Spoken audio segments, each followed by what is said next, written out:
una capacidad está en 10% o menos, significa que nuestro elemento está sobredimensionado y va a encarecer el proyecto innecesariamente. Entonces, diseñar no es simplemente aplicar los elementos, sino hacer un balance de la economía, de la resistencia y de la utilidad del elemento. Para ello tenemos que probar con distintas secciones hasta que se aplicaran todos los criterios. El día de hoy vamos a ver los siguientes puntos. Después de una pequeña motivación, vamos a estudiar el planteo de Euler para saber cuál es su fórmula. Después vamos a ver cuál es la relación del test, qué cosa es la longitud efectiva y cuál es la resistencia nominal y de la norma para las columnas y otros elementos acontecidos. Finalmente vamos a ver un ejercicio pequeño y llegamos a la conclusión. Esta imagen ya la hemos visto la semana pasada. En ese caso, estábamos hablando de estos elementos, que son los elementos que utilizan el pórtico en esta dirección. Estos son las fuerzas en aspa y básicamente se diseña a tracción. Creo que hará el ejercicio mental conmigo. Si este es el pórtico y yo le pongo una fuerza en este sentido,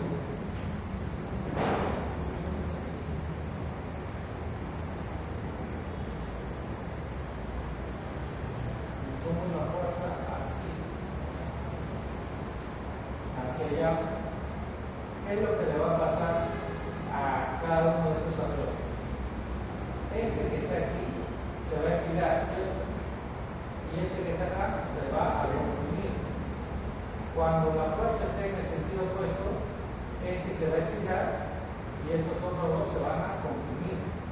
¿Qué es lo que nos dice la norma para el diseño de estos elementos? Nos dice que nosotros debemos diseñarlos a tracción y además que deben ser diseñados para soportar el 30% de la fuerza sísmica. ¿Eso qué significa? Si en este elemento que sale a compresión 1 tonelada y a tracción 0.75 toneladas, yo debo diseñarlo para la tracción, no para la compresión. Esto no se diseña para que soporte compresión, solo tracción. Y de esas 0.75 toneladas no debo considerar el total, debo poner solamente el 30%. Es decir, 0.75 entre 3, eso me va a dar 0.25. Es decir, que este elemento debe ser diseñado para soportar solamente 250 kilos en lugar de 750.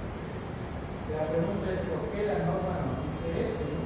Porque nosotros tenemos la idea de que los elementos deben soportar más de lo que van a ser exigidos.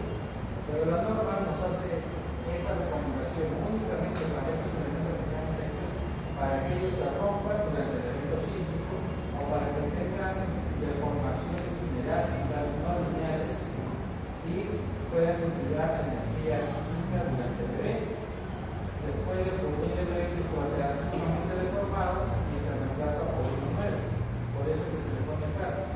Se sacan los pernos, se pone uno nuevo y todo queda en su sitio. Entonces diseñamos esto para que se deformen en exceso o para que se rompan.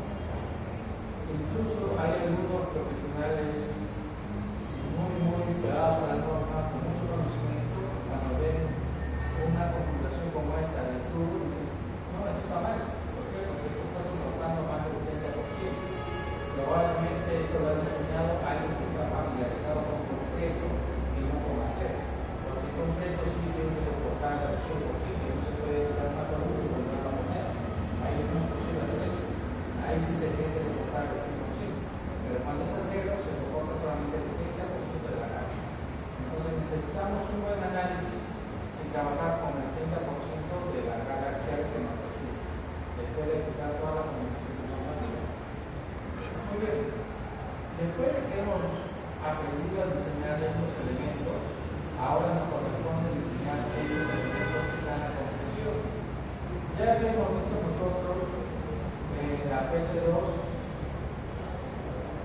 una pregunta donde nos pedían que diseñemos a compresión. ¿Por qué era posible hacerlo? Porque la estructura que se les había planteado era una estructura de elementos muy articulados y esta columna solamente va a tener carga axial de compresión.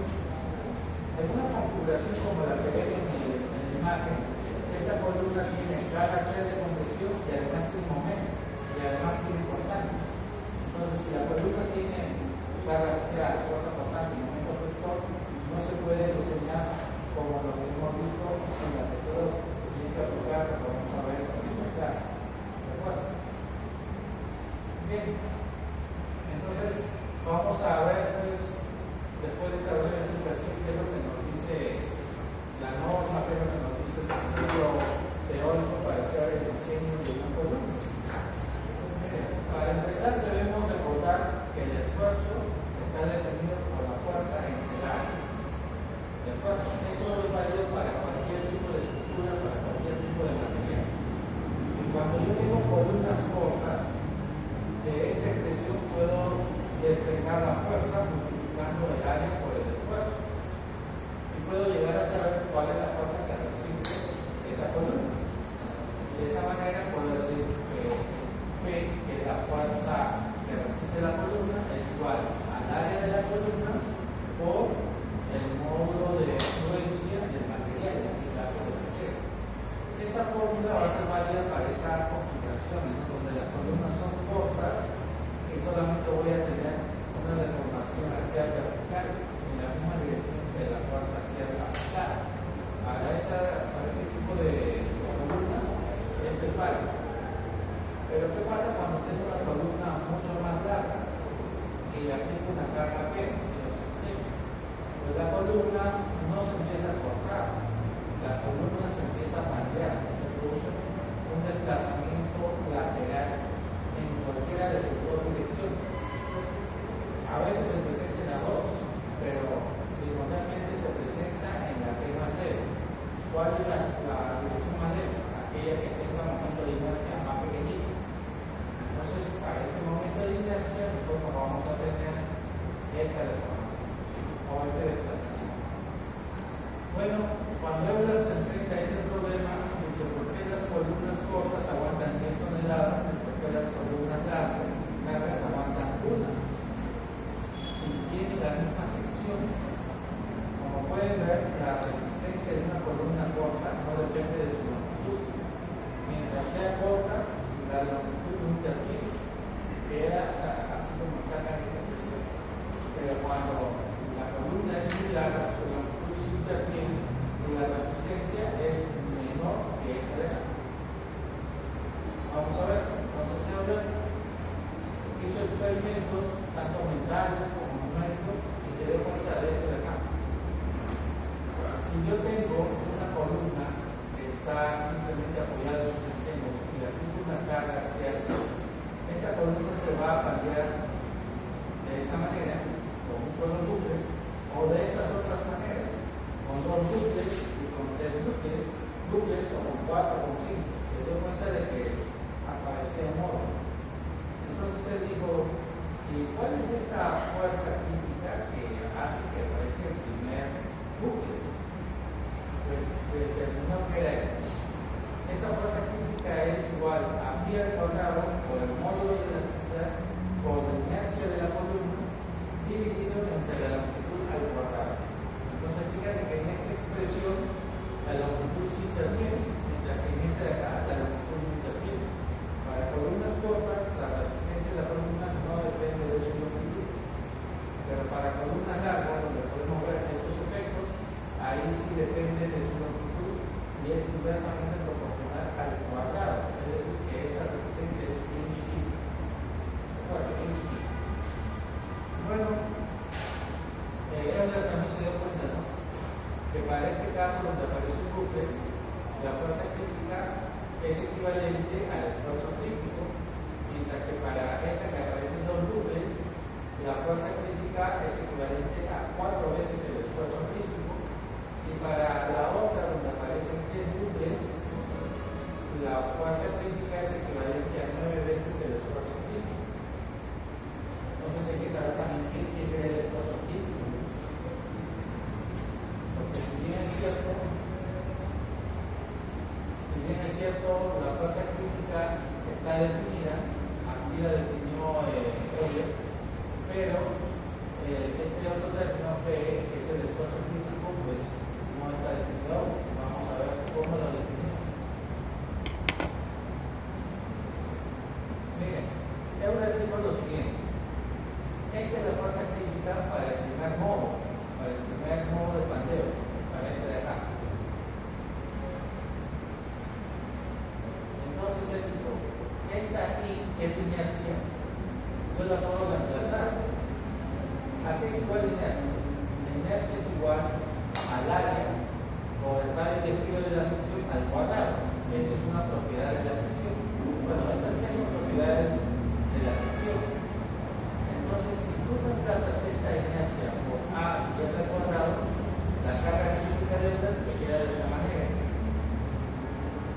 Ahora, ¿qué pasa si a esta carga crítica modificada la divides entre el área? Vas a obtener un esfuerzo. Ese esfuerzo le llamó esfuerzo crítico y lo representó con este símbolo, con una F o si no con una F sub T. Simplemente lo que hizo fue a esta fórmula modificada la divide entre el área. De tal manera que el área de arriba con el área de abajo se ilumina. Y este R cuadrado puede pasar a dividir a L y encerrarlo todo entre un paréntesis y llevarlo al cuadrado. De tal manera que ahora tenemos el esfuerzo crítico de Euler definido de esta forma. Es parecida a la fuerza, solamente que ha desaparecido la inercia y ahora ha aparecido el radio de giro que acompaña la longitud. Esto de acá es el término de fuerza y esto es el término de esfuerzo. También debemos identificar que L entre R es la relación de fuerzas. Entonces, si nosotros dibujamos este esfuerzo crítico, vamos a obtener esta curva. Esta curva es teórica, es matemática. Aquí en este eje horizontal estamos dibujando la relación de Solveig, que sería este valor, y aquí en el eje vertical estamos dibujando el esfuerzo crítico completo. ¿Qué pasa de este punto hacia arriba? Como esta es una expresión matemática, en teoría yo la puedo dibujar toda la curva, ¿no? Hasta considerar que acá hay una cinta, que acá hay la vertical, y por acá también hay otra cinta, que es la horizontal. Pero aquí hay un tema físico. Este eje representa a los esfuerzos. Entonces, mientras esta curva crece más y más, el esfuerzo también crece más y más. Pero el material que nosotros usamos es el acero y tiene un esfuerzo máximo, que es el FY, que vale 2530. Entonces, aquí tenemos este límite, que es el FY del material, que viene acá con una cuerda superior, haciendo que el esfuerzo crítico de Euler sea válido desde este punto hacia abajo y desde este punto hacia arriba sea ficticio, no se usa. Entonces, finalmente, el esfuerzo crítico de Euler queda definido por dos zonas. De aquí hay una meseta y luego hay un descenso, como si fuera el efecto de diseño subconsistente, al menos el antiguo, porque de nuevo ahora hay una rampa. Y entonces tenemos aquí el esfuerzo crítico de Euler, que como máximo puede ser FY y luego puede descender hasta valores bastante bajos.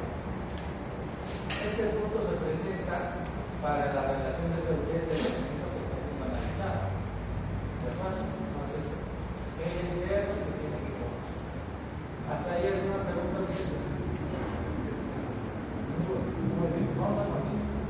Este tema es corto, así que vamos a acabarlo rápidamente y ahora decimos, ¿qué pasa con esta relación de Solveig? Aquí está el L y el R. ¿Conozco ambos o no? R es una propiedad de la sección, es el radio de giro. L que será la longitud del elemento, pero de dónde a dónde. Bien, la expresión que tenemos acá, recuerden esto, vean ustedes, esta es la fuerza crítica de Euler. Una cosa es la fuerza y otra cosa es el esfuerzo. Entonces acá nosotros tenemos la fuerza, pero se suele escribir con esta modificación. Al L se le suele alterar por un capo, de tal manera que este capo de él es la longitud efectiva, mientras que L es la longitud normal del elemento. Entonces, pero ¿por qué existe la necesidad de trabajar con K por L? Vamos a ver esos casos. Vean este primer caso. Vean que hay una marquita. L, aquí hay una marquita y aquí hay una marquita. L vendría a ser desde acá abajo la columna hasta este punto donde la columna es interpretada por una vía. Pero K por L viene a ser la medida que hay de esta marca hasta esta marca. Estas marcas son los puntos de inflexión, es donde la deformada cambia de pendiente. Vean que aquí estoy yendo con una curva hacia la derecha y cuando llego a este punto la curva cambia hacia la izquierda. Y del mismo modo, acá estoy yendo con una curva hacia la izquierda y luego cambia con la curva hacia la derecha. Entonces la longitud que yo debo usar para el diseño es la longitud que hay entre los puntos de inflexión del elemento. No puedo trabajar con toda la longitud, sino con la longitud que hay entre los puntos de inflexión. Aquí en este caso tengo otra situación. Aquí tengo un apoyo articulado y fíjense cuando viene la carga del bandeo, esto se va a bandear así. Entonces la longitud efectiva no va a ser la longitud que hay desde este punto hasta este punto, sino desde este punto de inflexión hasta este otro punto. Bueno, como nosotros no sabemos dónde está ese punto, pues los académicos nos han dado estos valores, el K teórico y el K que se usa para el diseño. Para este caso, nos dice que el K teórico es el 50%, es decir, que desde la base hasta este punto hay 25%, desde este punto de inflexión hasta este punto de inflexión hay 50%, y de aquí para acá hay otro 25%. Entonces, la parte central, que es el 50%, es el que debemos usar como K teórico, y para el diseño es el 65%. En este caso, donde tenemos otro tipo de apoyo en los sistemas, el K teórico es de 0.7, significa que la longitud que voy a usar para este punto hasta acá, que representa el 70% de la longitud verdadera. La longitud verdadera es desde este punto hasta este otro, siendo este pedacito del 30%. Pero nos dice que el K que sucede al epicentro es de 0.5%. Lo mismo tenemos para esta otra configuración, también 70 y 80. Y para esta, que es la que sucede en los elementos biarticulados, se considera como. En el caso de que haya traslación lateral, también tenemos el valor teórico 1 y de diseño 1.2, para esta configuración del proceso cortado, que acá tenemos dos cosas. Bueno, como pueden ver, hay valores subjetivos, pero ahora viene la pregunta de cómo se les ocurrió, cómo hicieron para obtener estos valores. Pues hay que entender. Cuando nosotros tenemos las columnas, tenemos diferentes fijaciones. Acá nos dicen encontrado y acá nos dicen fijo. ¿Cómo se hace un encontrado o un fijo en la vida real? Esta forma que estamos viendo, concéntrese en la parte de abajo, tiene una placa base con 4 cuernos y el perfil W está apoyado sobre esa placa, sin ningún tipo de reforzamiento en su perfil, además de la soldadura de flecha. Pues si hace ese tipo de conexión, la conexión entre la columna y la placa es un apoyo fijo. Ahora fíjense en esta de acá, donde tengo los patines, tengo unas carteras. Y esas carteras tienen una soldadura de filete arriba y abajo. Entonces estoy reforzando los patines y esto va a ser una conexión a momento. Va a ser a momento. Entonces, dependiendo de cómo hagas tu propuesta de estructura, es que tú tienes acá las diferentes conexiones. De abajo, ya sea encortado o ya sea fijo. Encortado o fijo. Respecto a la parte de arriba, acá también tenemos dos tipos de fijación. En esta primera solamente se está conectando la columna y la viga a través de una placa en el alma de la viga. En este caso podemos decir que es una aplicación del tipo así, como esta de acá. Es una aplicación por octáneo y eso significa que es un apoyo fijo. Mientras que si vemos aquí en esta otra estructura, tenemos la conexión en el alma de la viga y tenemos placas en el patín superior y en el patín inferior. Esta es una conexión a momento. Eso significa que aquí estaría en esta situación. Bueno, en estas dos y en esta de acá. Como pueden entender, va a determinar qué cosa usar en el proyecto superficie. No va a venir alguien que te diga, mi estructura con conexión al momento, y vamos a estructura con conexión a constante. Tú eres el que tiene que tomar la decisión. Y hay que tener en cuenta eso. Esta decisión que tú has tomado debe coincidir con el modelo numérico en el SAP. Si estás considerando una conexión a momento, entonces en el SAP el encuentro entre columna y viga debe soportar un momento. Si estás considerando una conexión importante, entonces tienes que hacer que el SAP solamente te genere cortante y la viga, que sus momentos vectores sean nulos. Al menos acá en el ejemplo tiene que ser cortante nulo. ¿Cómo se logra eso? Configurando el software.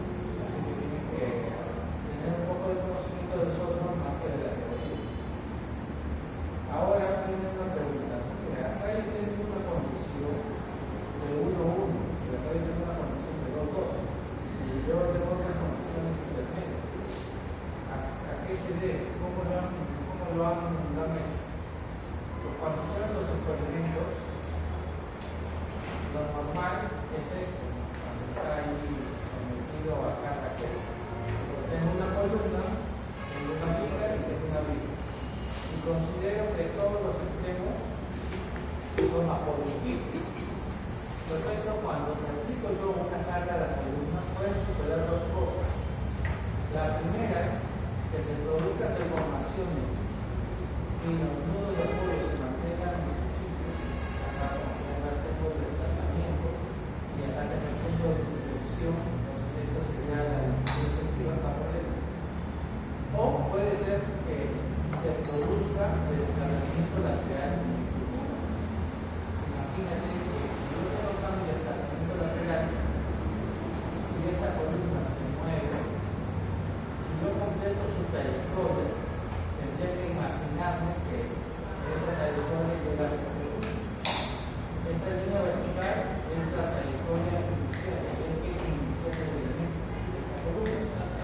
Y esa trayectoria curva es la proyección después de que se ha producido el desplazamiento lateral. En este caso, capo de viene a ser todo esto, desde aquí hasta acá abajo. Y todo eso viene a ser el doble. Lo otro es que en este caso se está considerando dos. Porque acá se ha desplazado, y si yo proyecto esta curvatura va a subir hasta que se cruce con el eje original. Bueno, al ver estos dos casos experimentalmente, es que se plantean los otros casos intermedios. Bueno, los otros casos intermedios se pueden conseguir con experimentos y también no fueron los primeros en observarse, los primeros en observarse se pueden observar.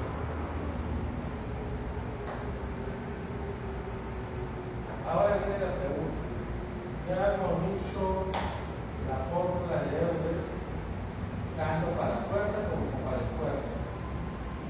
Y tenemos nosotros ya conocimiento de cómo se hace el diseño por compresión de todas nuestras normas. ¿En qué parte está la fórmula de Euler en nuestra norma?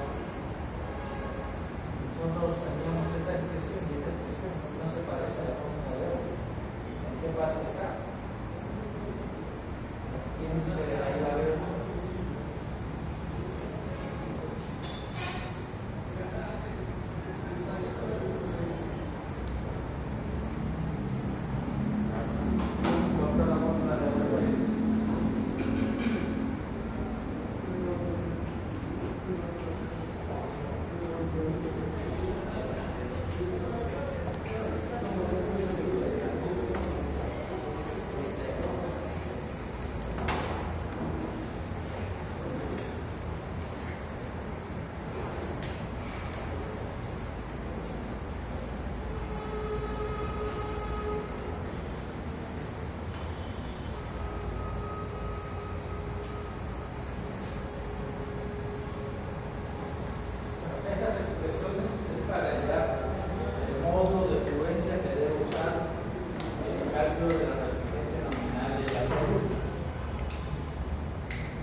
es el que contiene la fórmula de Euler.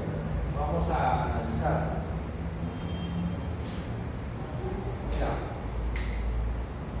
lambda sub c dice que es igual a A por L entre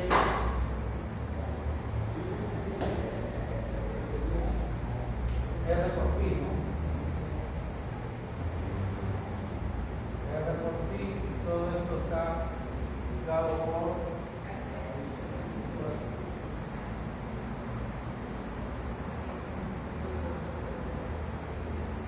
¿cómo se usa este lambda?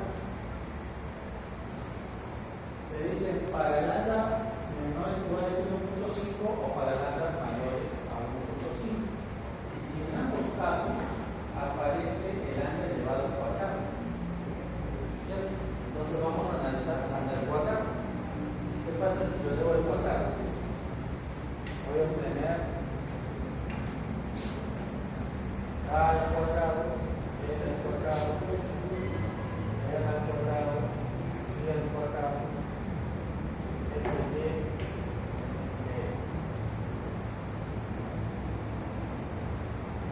¿qué más puedo hacer? A ver. Eso de acá por L de R al cuadrado. Y al cuadrado por L de R. ¿Y esto qué es?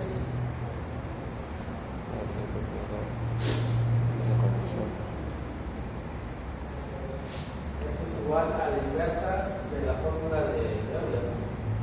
Ya habíamos dicho que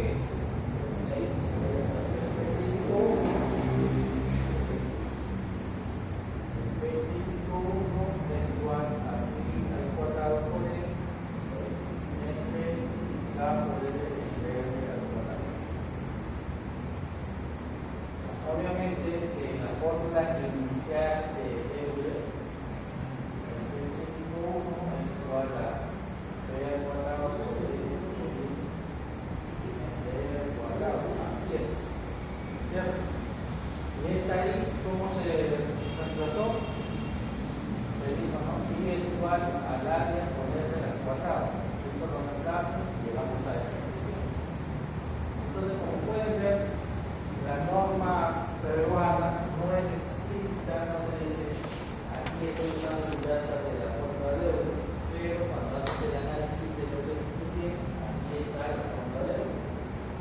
Y en base a la fórmula de Euler es que tenemos los criterios de segmentación de resultados y también tenemos el resultado mismo. Hasta ahí ya sabemos usar, sin mucha explicación teórica de fondo, hasta ahí hemos llegado a la PS2. Ahora, para responder cuál es la resistencia nominal de la columna, debemos avanzar un poquito más. Las columnas, por lo general, son elementos que tienen fuerza axial y momento efector actuando en simultáneo. Y si van a actuar en simultáneo, tengo que hallar estas dos condiciones. Debo realizar estos cálculos para saber cuál es su resistencia verdadera. ¿Cómo se hace? Bueno, vamos a explicar una técnica. Primero debemos hallar una relación. Esta que tengo arriba no se nota bien, pero dice PU, que significa que es la fuerza axial que está actuando en la columna. Y sale de las combinaciones normativas. Las combinaciones normativas para hacerlo es 1.2 por la carga muerta, 1.2 de la carga muerta más 1.6 de la carga viva, y así tiene sus propias normas. Y esto que tenemos acá abajo, que dice phi P sub n, es la resistencia nominal a la compresión calculada por esta fórmula. ¿De acuerdo? Solito. Entonces, si yo tengo estos valores y los divido, voy a tener un umbral. Este umbral puede ser 0.2. Si es esta división mayor que 0.2, debo trabajar con esta expresión. Y si es menor, debo trabajar con esta expresión. Entonces, ahora vamos a explicar de qué se tratan esas expresiones. Aquí se repite una vez más. esta división está acá. ¿De acuerdo? Así que lo único que hago es copiarlo. Luego me dice más 8 novenos de algo. ¿Quién será ese algo? Acá tengo dos momentos. Como la columna tiene eje, y z, en el eje z cae la fuerza axial y queda libre de los ejes x y el eje y. Entonces voy a tener dos momentos, un momento en x y un momento en y. Estos momentos también tienen que salir de tu análisis estructural, que tiene que ser en tres dimensiones, no puede ser en dos, en tres. Como yo tengo acá un momento en x y un momento en y, tengo que tener acá la resistencia nominal a flexión en x y acá la resistencia a flexión en y. Así que divido el momento actuante entre el momento resistente, el momento actuante entre el momento resistente y se acabó. Y de esa manera puedo saber si mi columna está bien diseñada o no. ¿Qué es lo que estoy leyendo aquí? Este es el ratio demanda-capacidad. Como pueden ver, me dice que tiene que ser menor a 1. ¿Qué pasa si eso me sale 0.9? Significa que mi columna está soportando al 90% de lo que me permite la norma y por tanto mi columna es económica, es resistente, es útil, es rígida y además económica. ¿Qué pasa si todo eso me sale 0.1? Significa que mi columna está sobredimensionada y va a ser costosa, económica y no corresponde que use esa columna. Para el otro caso es muy parecido. Fíjate que si esta división está por debajo de 0.2, trabajo con esta expresión. Todo esto va a ser el ratio de demanda-capacidad y esto es el integral. Siempre va a ser 1. El ratio de demanda-capacidad siempre es 1. ¿En qué se diferencia con el anterior? Fíjate, término a término es lo mismo que tengo acá, pero dividido también con un 2. Y todo lo que tengo acá está igualito, solo que este coeficiente de 8 novenos ya no aparece. Ya no aparece.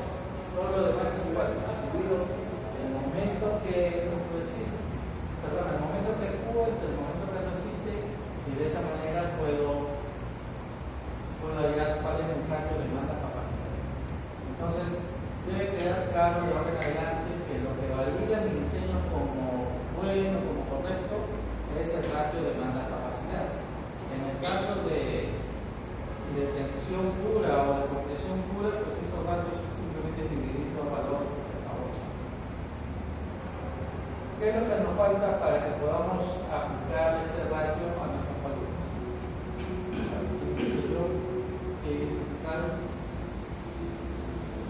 Nos falta calcular la resistencia nominal a flexión, porque hemos dicho, este PU es la carga axial, sale del análisis. Este momento en X, momento en Y sale del análisis. Este PU es lo que resiste, se calcula en base a estos dos criterios. Y estos momentos resistentes acá también se calculan. Nos falta saber cómo se calculan esos momentos resistentes. Eso lo vamos a ver el día viernes. Después de que ya tengamos esos momentos resistentes, nos lanzamos y podemos mencionar las cosas.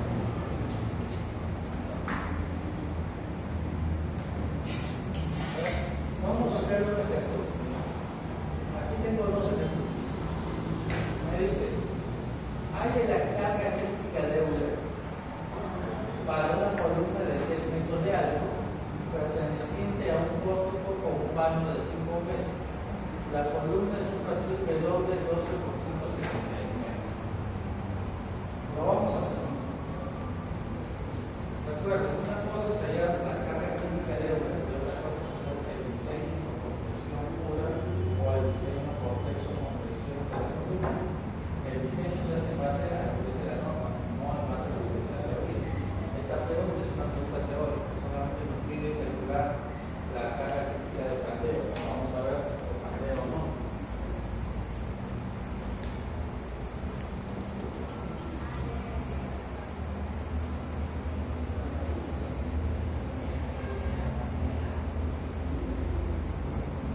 Mira, traduciendo, tenemos acá 3 metros, acá 5, y acá 3 metros.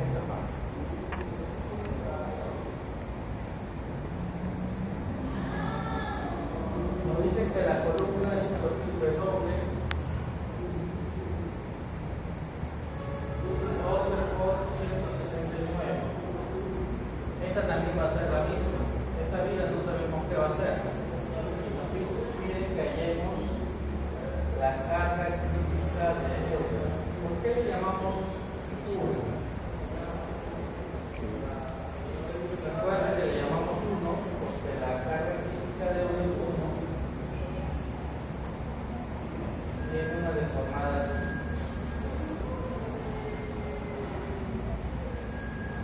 Mientras que la carga crítica de Euler 2 tiene una deformada así.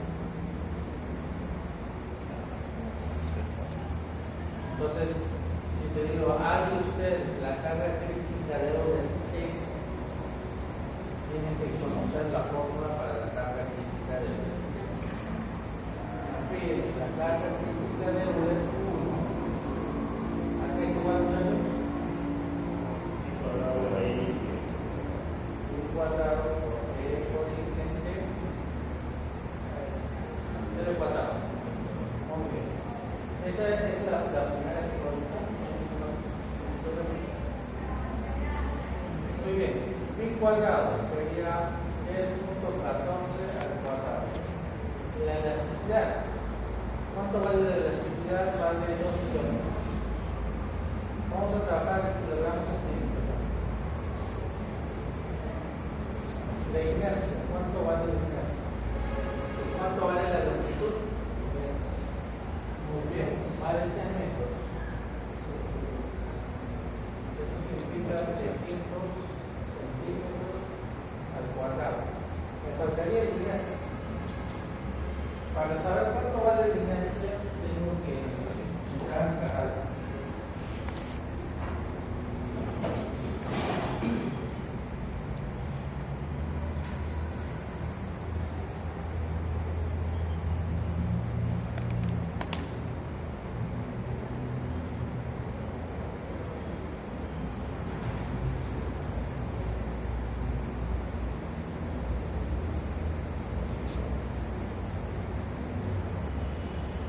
acabo de buscar un 12.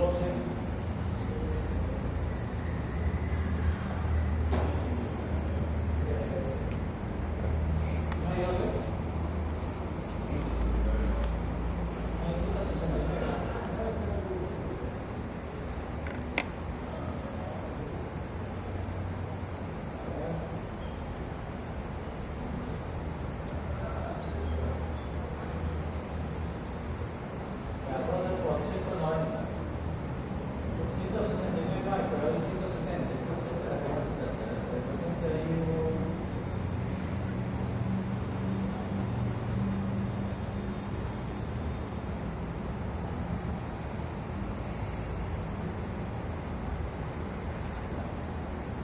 Trabajamos con eso, somos la corrección de la línea.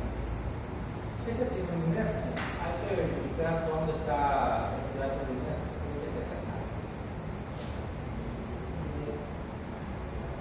Tiene estos dos valores.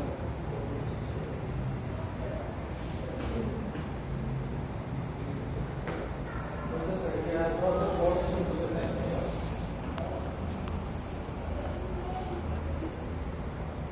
Decimos inercia en X igual 1650.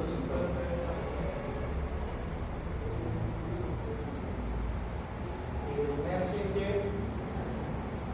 1.16.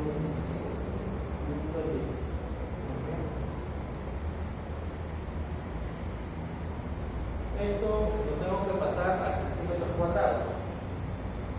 Por tanto, hay que multiplicarlo por 2.54 por 2.54. Dos veces.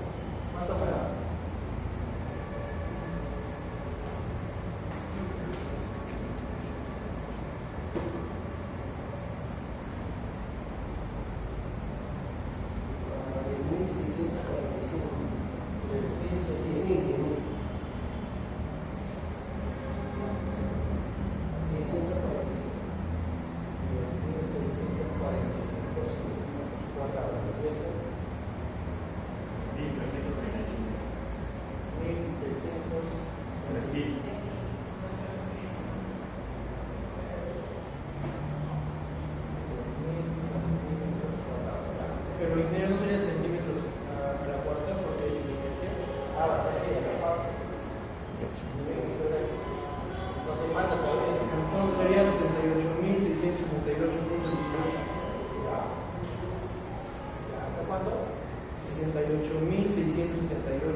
678.18. ¿Y acá? 21.519.16. 21.519.16. Muy bien. Estos valores los colocamos acá. Me va a salir la carga crítica 1 en X y la carga crítica 1 en Y. ¿Cuánto sale?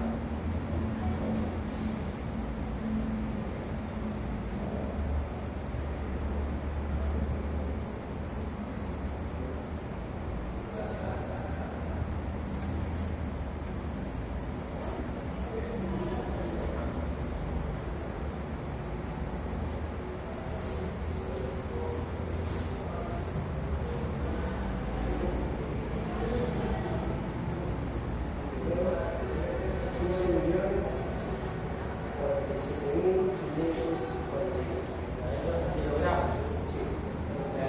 Para que no sean lados. 15.047. 15.047 kilogramos.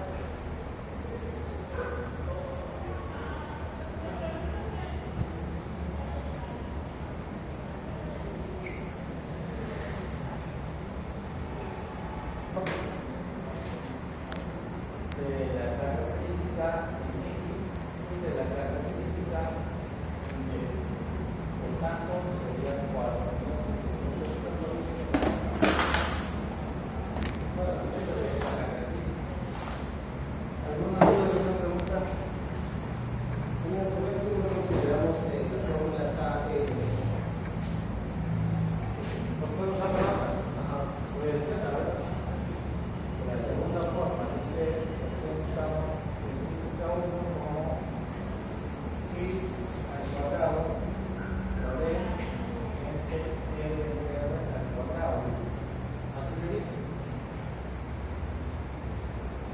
¿Así está bien? Es K en esto. El K todavía no lo mojamos.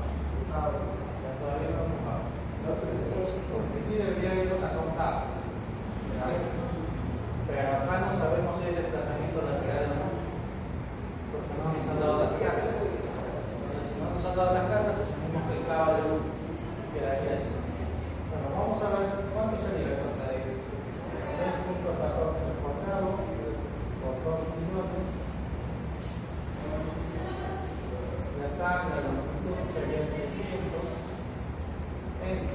Ahora, este R, fíjense acá, acá también debe estar. Aquí está el número.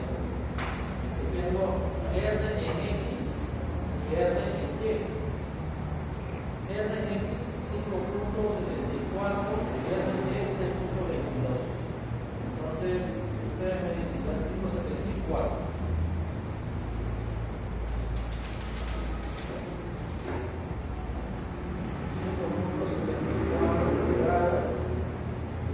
¿Cuánto vale? ¿Una manzana? 3.22. 3.22. Debería salir igual. Vamos a ver. Transformando esto, para que esté sentido, necesito multiplicarlo por 2.54. ¿Cuánto da?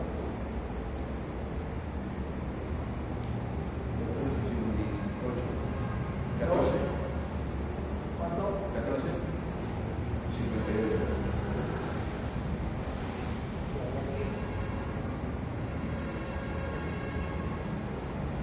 8.18.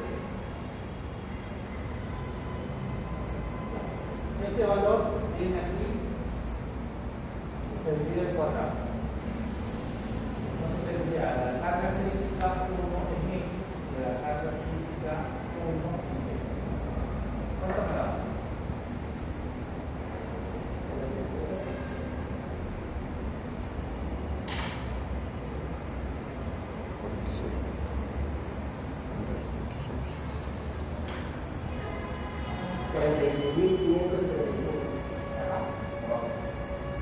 ¿Vale? 46.575 Tonelada. kilogramos. ¿Kilogramos?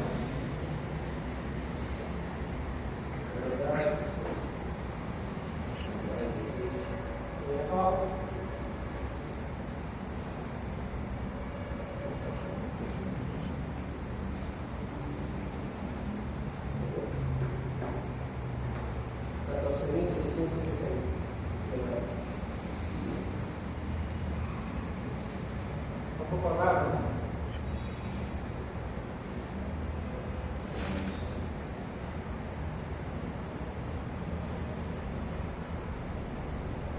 Por ejemplo, esa fórmula ahí no es para el esfuerzo. Así es, Y ese es la fuerza. Este es PE. Ahora sí es esfuerzo. Esfuerzo y fuerza al mismo tiempo. Este está en toneladas y esto tiene que estar en kilogramos por centímetro cuadrado. Se divide entre 8 por 18 en la segunda, ¿no? Acá. Ah, Cada uno de estos valores tiene que ir acá. el segundo me sale 4.668. Este, ¿no? Sí. Punto 4.600. 68.99. Y este acá.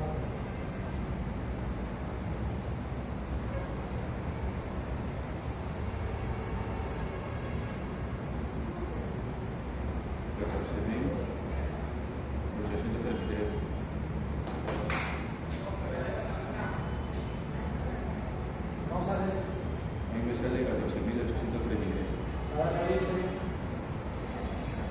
No sale esto. Bueno, ya. No sé qué salga, pero sale. Vamos a ver. Pero como ven, no es complicado, es sencillo. Vamos a ver el otro ejercicio. Ahora acá dice lo mismo, fíjate. Hay la carga crítica de Euler para una columna de 10 metros de alto, 400 voltios con parte de 5 metros. La columna es la misma y me dice que considere que existen liquidizadores en ambas direcciones en planta a la mitad de la longitud. Vamos a ver de qué trata esto. Cuando entonces el análisis en acero, sí o sí ya tienes que pensar en tres dimensiones. No puedes pensar en dos.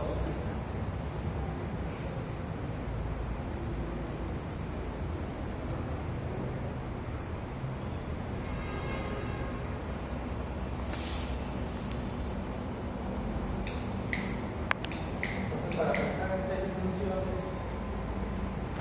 imaginamos nuestro cuchito de, no me acuerdo qué curso era donde enseñaban a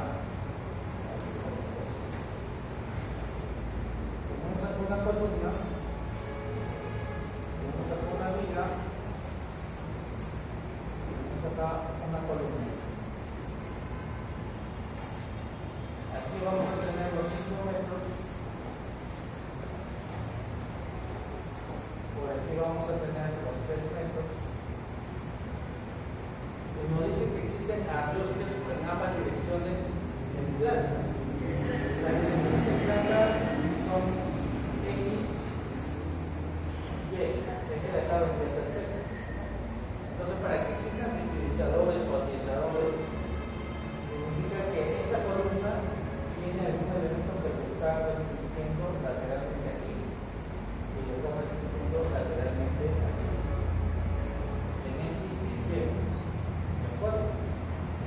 De tal modo que cuando yo haga el cálculo de la carga crítica de Euler, que es igual a Y al cuadrado por E por I entre L al cuadrado, esta longitud, ¿quién va a ser? Va a ser ahora esta. ¿De acuerdo?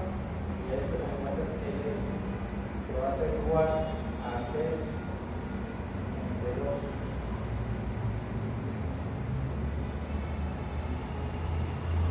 ¿Entendemos esto? ¿Qué pasa cuando tengo ese elemento? Como acá yo tengo 3 entre 2, esto me quedaría así.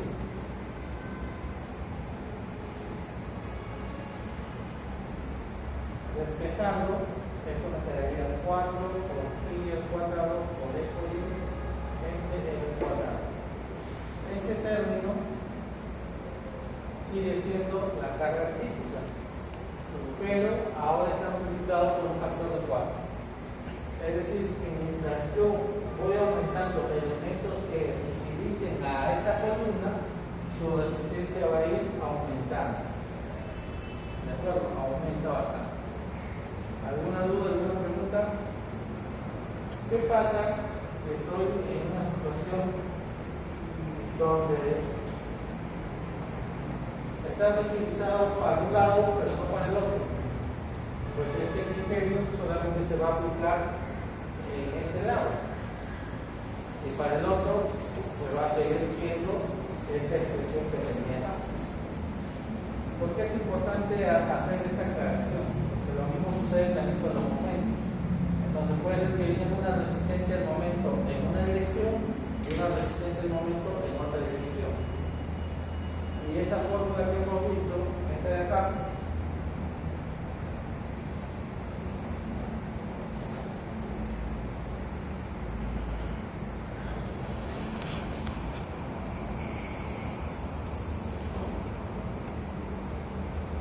acá dice PU y PN, pero se tiene que evaluar PU en X y en Y.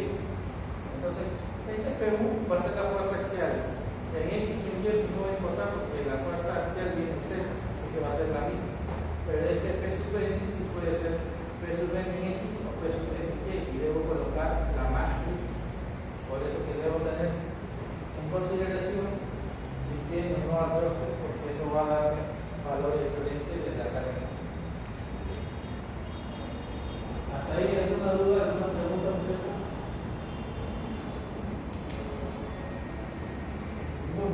Ya, muy bien.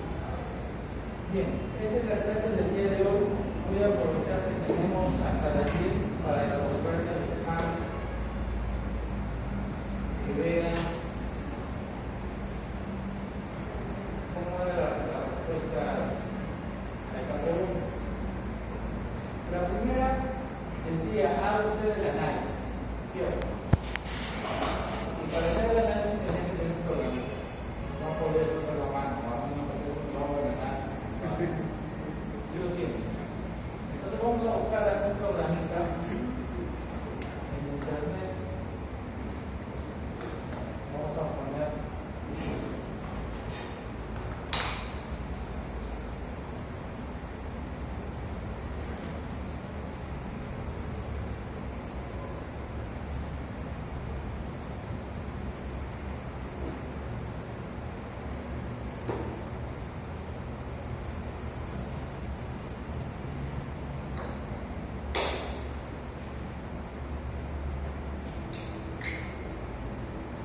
en este programita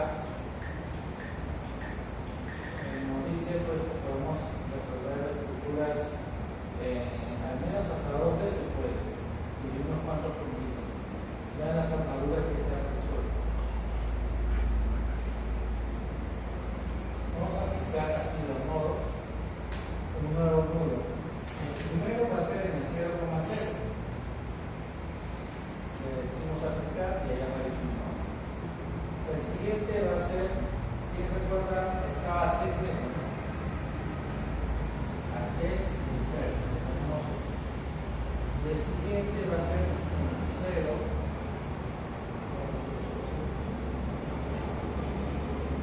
Y finalmente,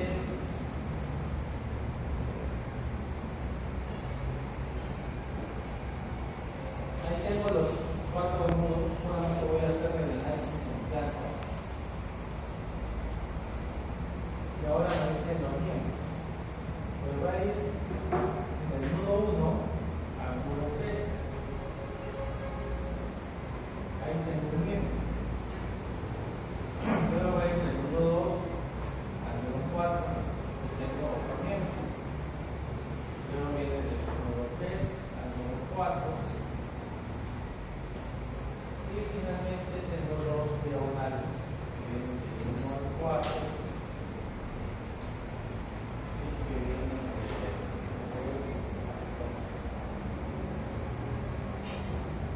Ahí está la estructura. Voy a aplicar los apoyos. En el nudo 1 quiero este apoyo.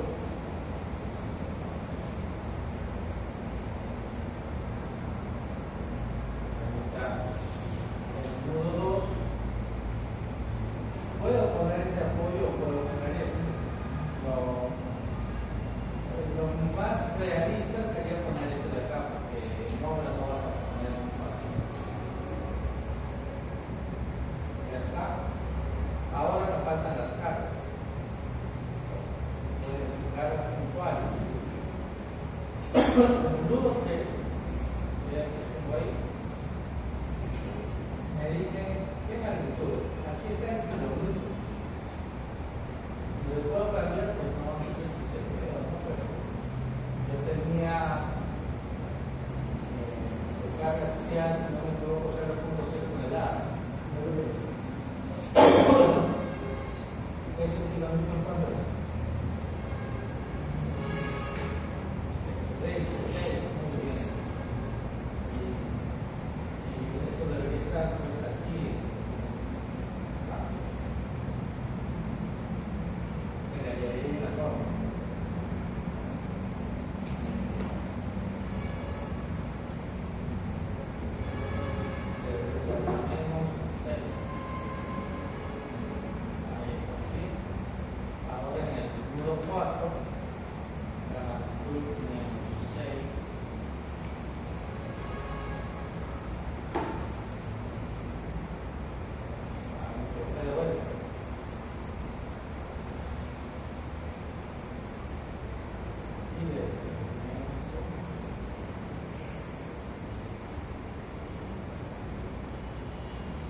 Teníamos una lateral, si no me equivoco, en el nudo 3,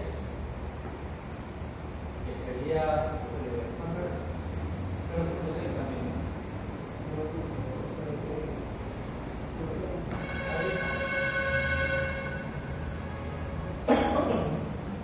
Luego de eso no tengo nada más. Digo lo que son.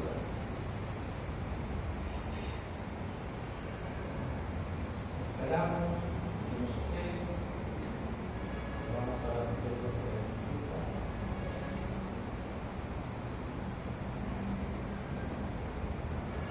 Parece que no hace falta.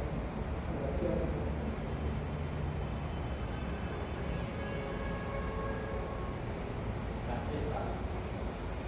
Vamos a ver los resultados. Mira.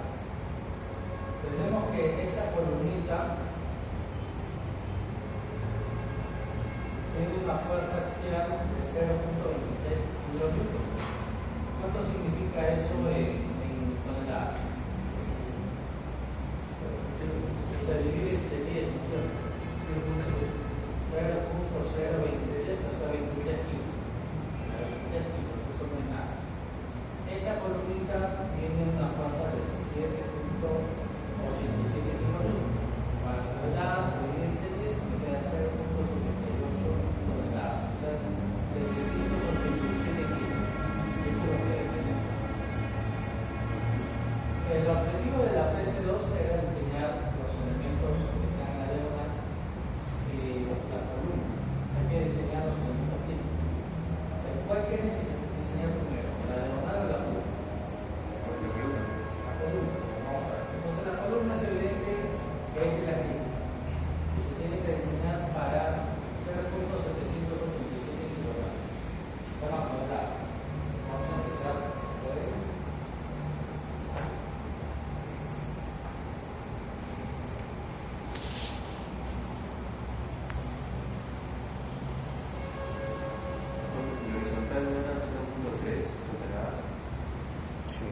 La serie era 0.6, 0.6 y el horizontal era 0.3. Yo he hecho esto.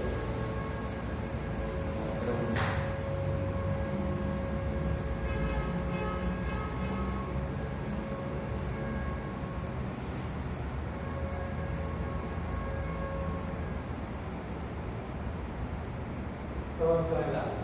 Eso es lo que he analizado.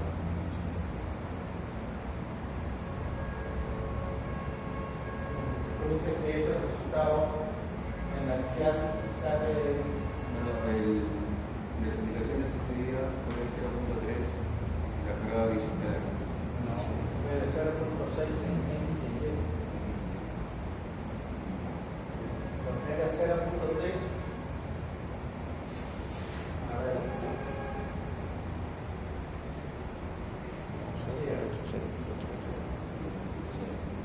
Aquí y de aquí. 0.6, 0.6. Y creo que aquí era 0.3. ¿Ok? esto sí va a ser lo que suma 1200. Como hemos hecho el análisis de un código, aquí hay un pequeño error, acá debería de ser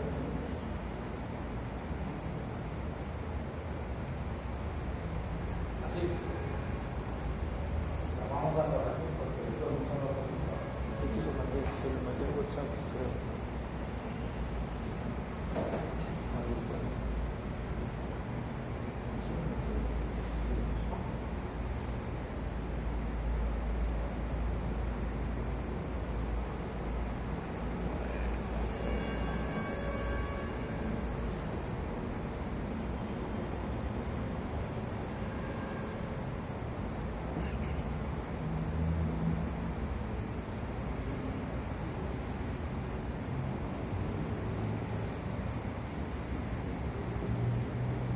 ¿Así? ¿Están todos de acuerdo?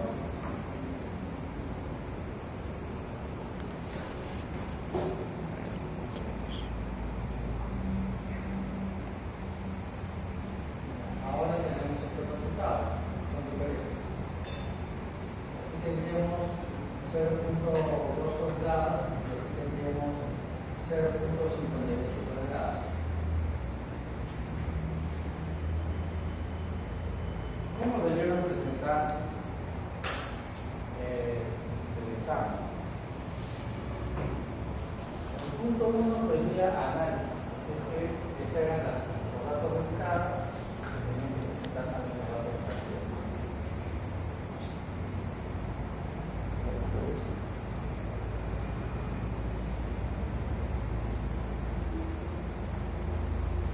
La columna que tenemos al lado izquierdo tiene menos 0.23 toneladas. La columna del lado derecho tiene más 0.58 toneladas. Como no me pide viga, puedo dejar la viga sin ponerla, pero si tengo el dato, aquí lo puedo colocar. La diagonal tiene 0.66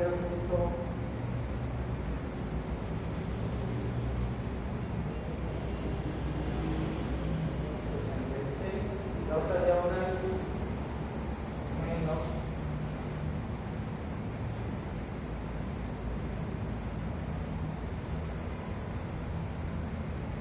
0.66. Este es el resultado o este diagrama de fuerza axial, eso es lo primero que debemos presentar. De esa manera queda bien claro, ¿no? Cuando yo haga el diseño de mi elemento de tracción, cuál es el que debo usar, cuál es el de compresión. Ven ustedes que la simbología que usa cada programa es diferente, ¿no? ¿Cómo debería ser esta columna? ¿A tracción o a compresión? Así por lo que sabes tú, debería estar comprimida. Esta columna debería estar traccionada. Y de acuerdo a la simbología que te enseñó tu profe, la tracción es positiva y la compresión es negativa. Sin embargo, acá está al revés. Por tanto, esto, de acuerdo a nuestra convención de signos, se pensaría que es compresión y que es tracción, lo cual está mal. Entonces, para que no nos equivoquemos, a este le pongo más, a este le pongo más, a este le pongo menos, a este le pongo menos, y a este le pongo menos. Ahora sí está con la convención que nosotros sabemos. Tracción, tracción, compresión, compresión. Y este también compresión. Entonces, ¿para qué voy a diseñar yo? Para lo que está en tracción. Este está en tensión, este está en compresión. ¿Cuál debo diseñar yo? Este, ¿no? 0.35.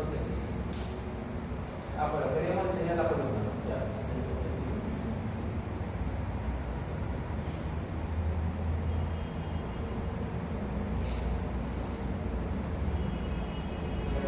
P1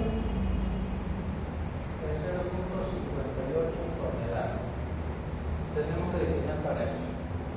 ¿Eso qué significa? Que debemos escoger una sección que aguante esto y que tenga un ratio de demanda capacidad que esté más o menos en 0.9. Si nuestro ratio de demanda capacidad cae en 0.1, significa que no es un perfil adecuado. Y ese perfil tiene que cumplir el RD. A ver si me recuerdan.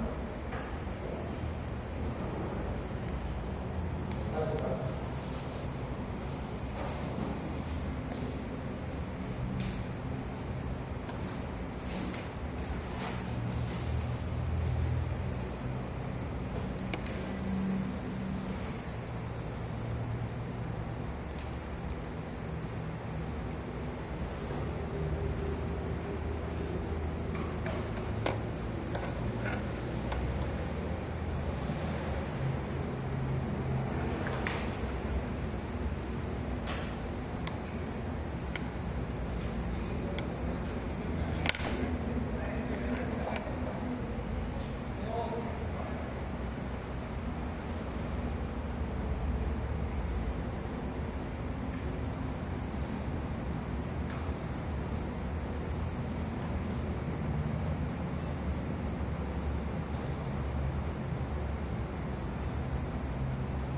Estas son las combinaciones para el diseño en acero. No son las mismas que el diseño concreto. Tienen que ser otras.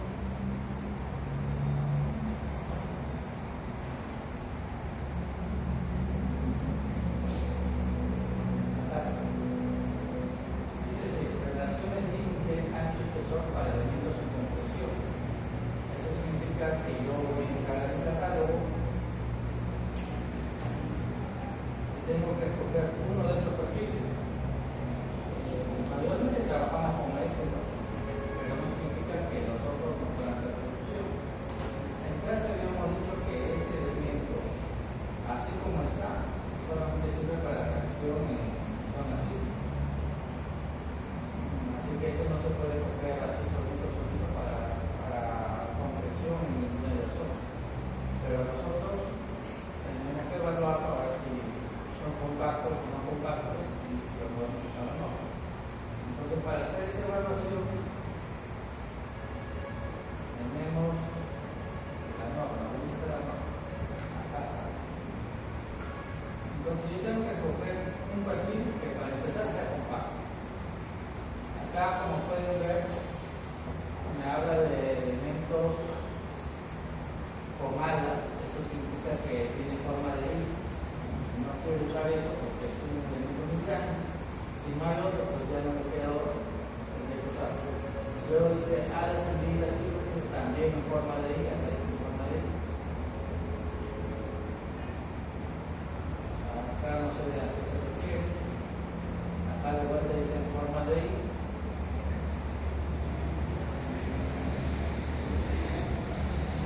Así que sigo buscando.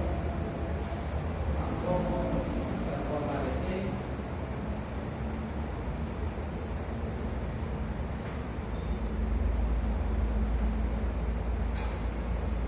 Acá hay algo interesante, mira, dice habla de secciones estructurales, huecas, cuadradas o rectangulares. ¿A qué se refiere que hagan en esta frase? Dice habla de secciones estructurales, huecas, cuadradas y rectangulares. Tú te fijas en el catálogo, ¿qué parece sección rectangular o cuadrada, hueca? ¿Cuál de todas ellas parece? Este de acá. Entonces este elemento también se puede usar. Seguimos leyendo. Me dice que tiene una relación PNT y que acá tenemos sus dos límites. Fíjate que en este caso es ND. Significa que para lo que esté dentro de esta descripción no hay cómo clasificarlo como compacto. Sin embargo, para lo que está dentro de esta clasificación sí hay cómo clasificarlo como compacto. Porque habíamos dicho que si este de acá está por debajo de este límite es compacto. Si está entre estos dos límites es no compacto. Y si está por encima de este límite es ¿cómo se llama?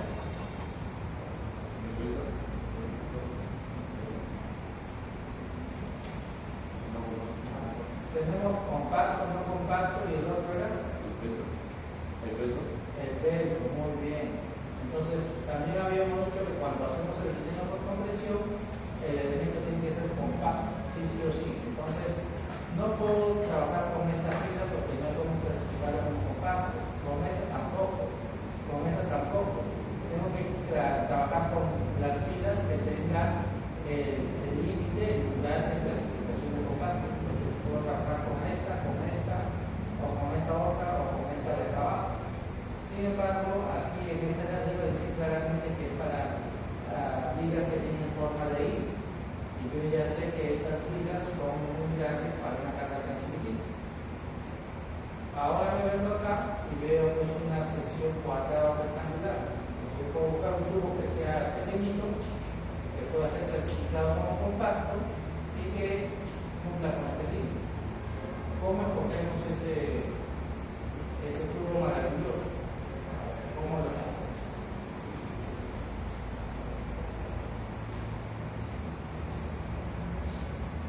Como yo sé que esto de acá no lo voy a trabajar, me voy de frente a esta zona.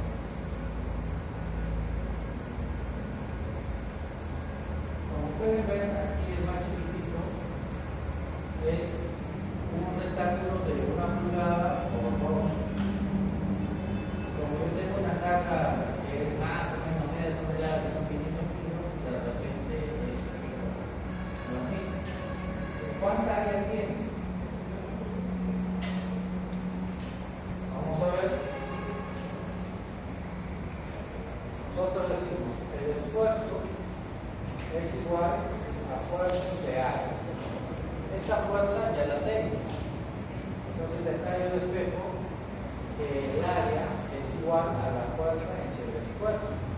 Esta área va a ser 0.58 toneladas entre 25.300 toneladas. ¿De acuerdo? Como esto no lo puedo trabajar así, pues le aplico acá un factor de corrección de técnico. ¿Cuánto me le dice? 25.300 entre cuánto de lugar. Entre 2. Este es 0.58. Vamos, muchachos, vamos. 0.000046. ¿Cuántos ceros? 4 ceros. Un cero más. 46. Y esto me da en estos cuadrados. ¿Qué pasa si lo hubiera trabajado como 580 kilogramos entre 2.530 kilogramos entre 2? ¿Cuánto parece? 0.046.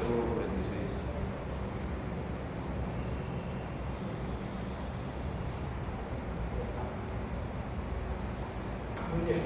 Ese valor está en centímetros cuadrados. Lo puedo convertir en pulgadas cuadradas, dividiéndolo entre 2.54 dos veces. ¿Cuánto me da?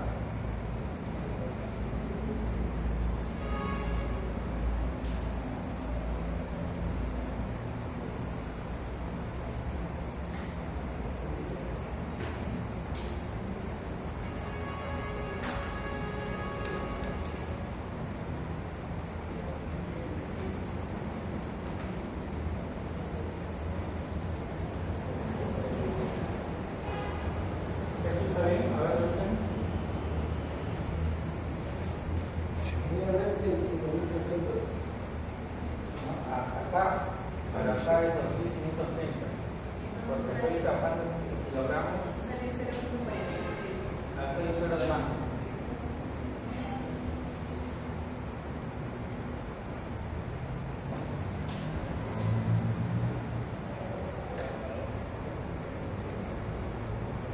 Y eso en pulgadas cuadradas, ¿cuánto es?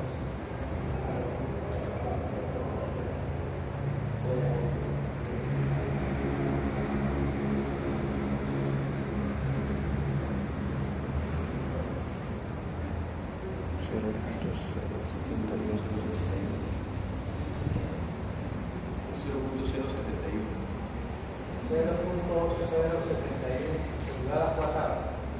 Vamos a ver si este perfil chiquito en la fila T tiene un área de 0.6 6, o sea que tiene un área 10 veces más de lo que necesita. Por tanto, es un buen candidato. Aquí yo digo 2.1, 2.2 y digo tentativamente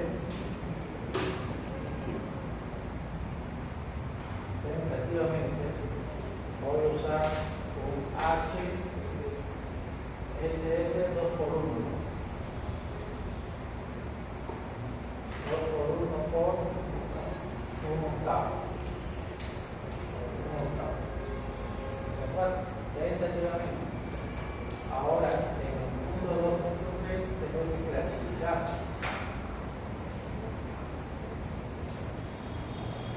¿Cómo lo voy a clasificar?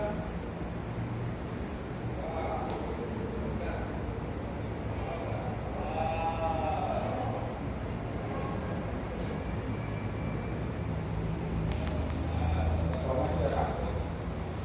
Primero, hallo esta relación de B y de T. ¿Cuánto vale? B entre T. B es el ancho. Esto significa que es así.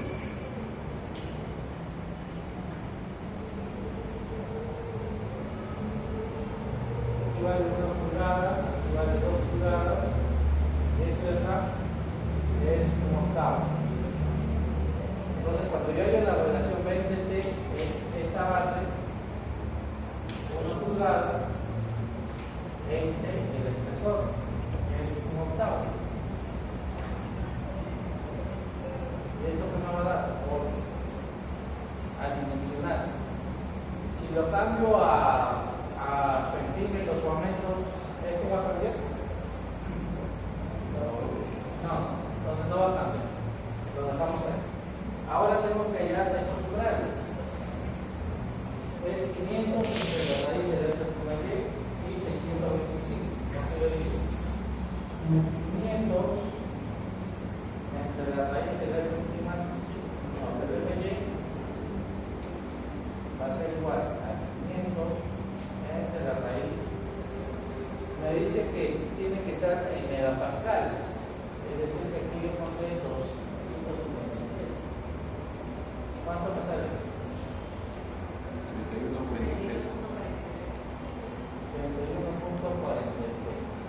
Y el otro es 625 entre la raíz de y. ¿Cuánto me va a dar?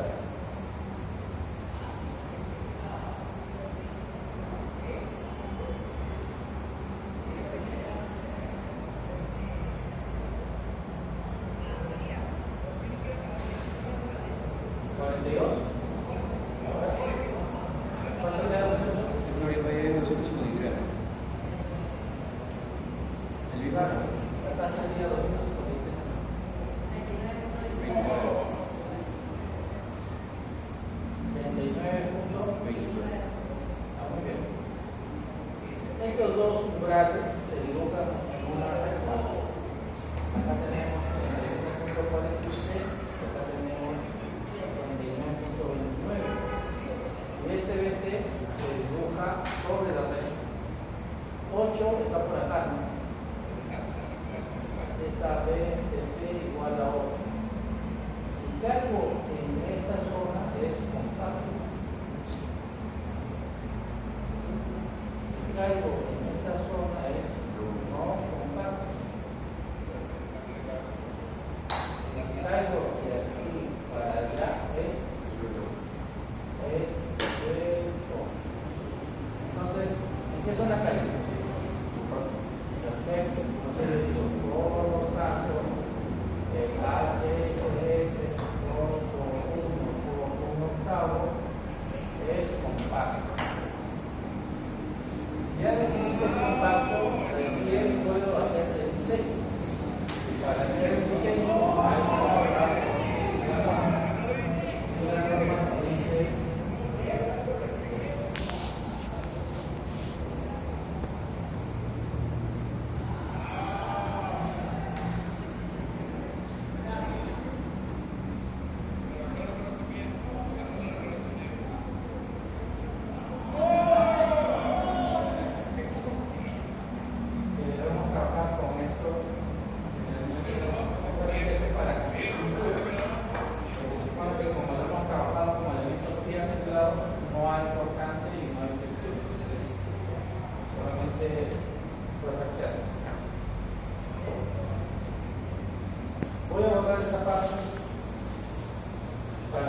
acá el siguiente paso. ¿Por qué dividido entre 2? 25.300. Esto de acá es un esfuerzo, pero la norma no nos permite trabajar con esfuerzos al 100%. Entonces, voy a dividir entre 2 porque eso representa el 50% de ese esfuerzo. ¿De acuerdo?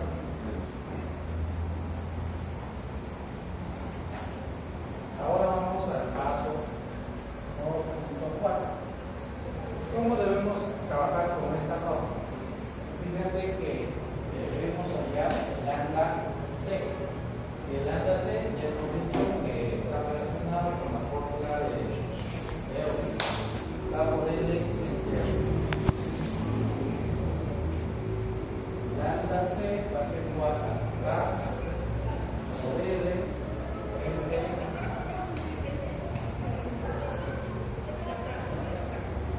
¿está bien? ¿Sí? ¿Sí? Muy bien, le damos los datos. ¿Cuánto vale K? Se supone que esto es días titulados. Significa que acá hay una rótula y rótula. Y si es día titulado, ¿cuánto debería ser nuestra estructura? 1. Ahora le pregunto, ¿el día titulado tiene desplazamiento lateral o no? Sí tiene, ¿no? Porque si tengo acá una fuerza lateral, esto se va a mover. Entonces es día titulado con desplazamiento lateral. Por tanto, tenemos que revisar si el K es de 1 o diferente de 1. Y para eso, tengo acá mi clase teórica. Me fijo en qué situación estoy. Me dice que todos estos es cuando no tienen desplazamiento lateral. Y todos estos de acá es cuando sí tienen desplazamiento lateral. Empecemos con la parte de abajo. Acá me dice contado y aquí fijo. ¿En qué situación estoy? En fijo porque yo he asumido operación. Así que puedo estar aquí o puedo estar aquí. ¿Cierto? Ahora me voy a la parte de arriba. Cuando tiene esta cartita significa que tiene elementos que lo están restringiendo. Y cuando no tiene nada significa que está libre. Ahí en el esquema que está en la pizarra, ¿hay elementos que lo restringen lateralmente por la parte de arriba? Sí, ¿no es cierto? Entonces estoy en esta situación. ¿Cuánto debe ser mi K? 2. Entonces ese K2 lo voy a trabajar acá. Se agarra el de abajo, ¿no? Claro. Se agarra este de abajo. Recuerda que esta fila es teórico y este es la revisión. En este caso vale lo mismo. Entonces aquí será 2 o L. ¿Cuánto vale la longitud de este elemento? 405. Muy bien, ponemos eso. Y decimos 4.05 entre pi 3.14 y R. Ahora tenemos un problemita. Porque como hemos escogido un rectángulo, tenemos una recta y una de y. ¿Con cuál me voy a quedar? Con el que haga crítica a la situación. Si no tengo de antemano una noción de cuál va a ser crítico, debo trabajar con los dos en paralelo. Me voy aquí a mi otro archivo y digo, ¿cuáles son los R? Aquí está. Aquí está Rx y Ry. Rx vale 0.679 y Ry vale 0.39. ¿Me dictan, por favor? ¿Cuánto vale Rx? 0.679 pulgadas. ¿Y el Ry? Pulgadas. Eso hay que convertirlo a una unidad conveniente. Aquí esto está en metros. Lo voy a convertir a centímetros para que esto lo pueda convertir fácilmente a centímetros. Entonces, 4 metros por 5 centímetros por 100 sería 405. Y este centímetro, ¿cuánto sería? Por 2.54.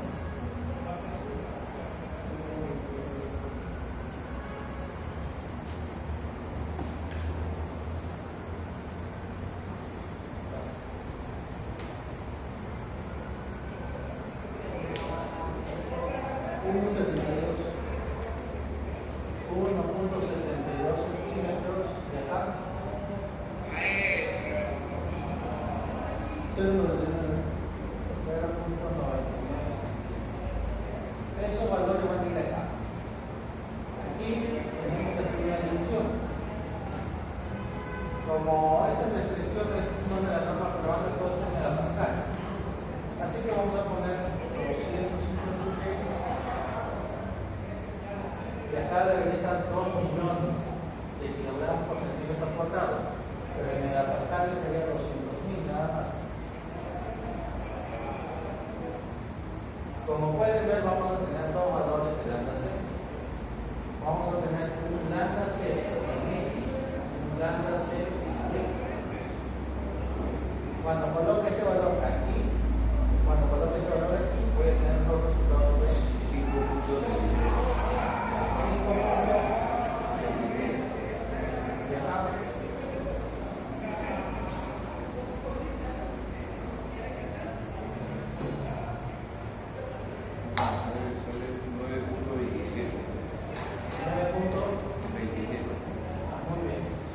¿Qué hago con esos lambdas?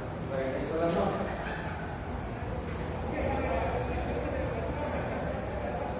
Estamos en la nota.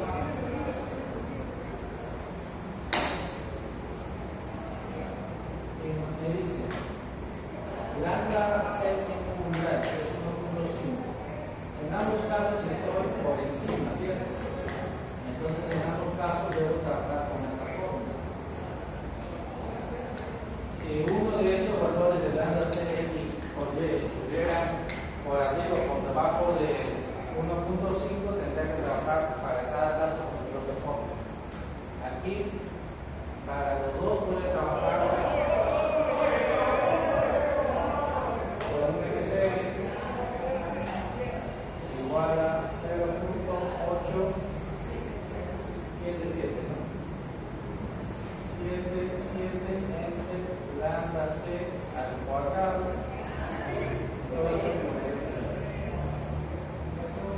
¿Estamos bien?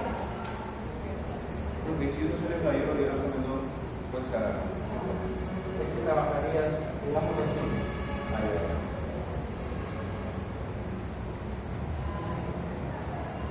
Vamos a decir, este tiene su propio FC y este tiene su propio FC. En este caso va a dar lo mismo. Perfecto, voy a decir el FCR en X va a ser igual 0.877 entre 5.23 al cuadrado. Y aquí lo voy a multiplicar por, en este caso, como todo esto es un valor adimensional, ustedes no pueden tener las unidades que quieres. Si lo quieres en megapascales, estaría así. Si lo quieres en kilogramos por centímetro cuadrado, estaría así. Y en toneladas, con un cero más. Toneladas por metro cuadrado. La que tú quieres. Ya, como ustedes han estudiado mucho, no quieren en megapascales. Y el otro valor sería el FCR, que sería 0.877 en 9.27, todo esto al cuadrado por 250.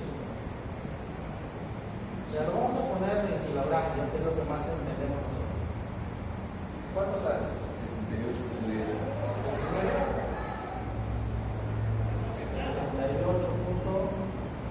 10 kilogramos por centímetro cuadrado. ¿Acá? Aquí 25. Sí. 0.82. ¿Cómo? Pues si este más chiquito. Sí. ¿Cómo? Mira, esto de acá es más chiquito que esto. Te va a ser 25. 82. 5.82. Ya está bien, pero este es más chiquito que esto.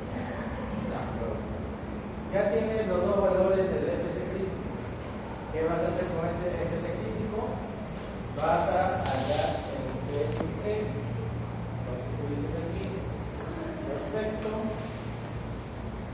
2.5, el phi por el P sub N en X, va a ser igual. ¿Cuánto va el 10 pi? ¿Se recuerdan? Está en la norma. No sé, no sé. 0.85, ¿ya? 0.85. Y el P sub n, según la fórmula, ahí dice el área por el efecto. Entonces necesitamos el área. ¿Cuánto es el área de este perfil? Entramos al catálogo.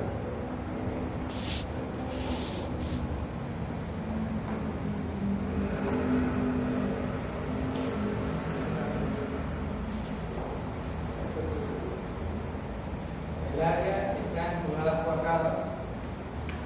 Multiplicamos eso por 2.54 y luego por 2.54 cuadrados.